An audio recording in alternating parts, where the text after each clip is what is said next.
আসসালামু আলাইকুম রহমতুল্লাহ। সম্মানিত দর্শক মণ্ডলী, সকলে কেমন আছেন? আশা করি সকলে আল্লাহর অশেষ মেহেরবানিতে ভালো আছেন। আপনাদের দয়া আমিও ভালো আছি আলহামদুলিল্লাহ। আজকে আমি আবার ভিডিও নিয়ে চলে আসলাম। তো ভিডিও দেখে বুঝে গেছেন আমি কী নিয়ে ভিডিও বানাচ্ছি।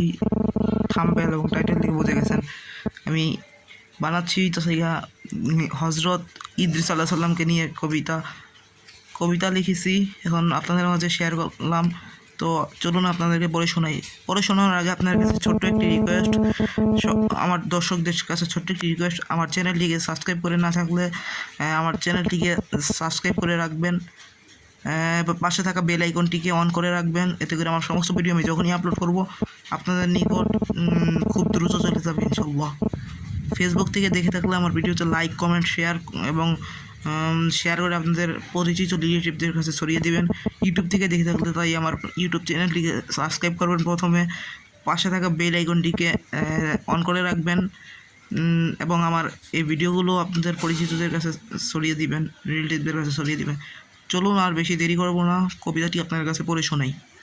কবিতা ইদ্রিস আলাইহিস সালাম, লেখক আমি নিজেই আশফিয়াত দেওয়ান। ইদ্রিস আলাইহিস সালাম ছিলেন মহান নবী, সত্যের পথে চলতেন তিনি। জ্ঞান ও প্রজ্ঞে ছিলেন ভরা, আল্লাহর ইবাদতে কাটত সারা।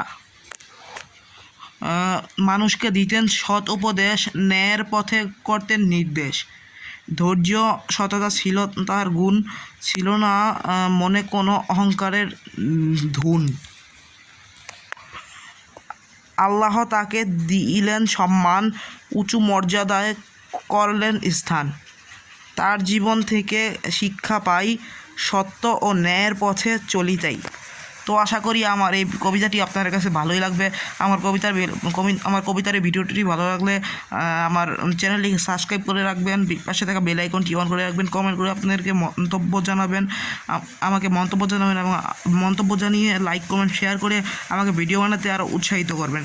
তো বিদায় নিচ্ছি আজকের এই ভিডিও থেকে। আসসালামু আলাইকুম রহমতুল্লাহ।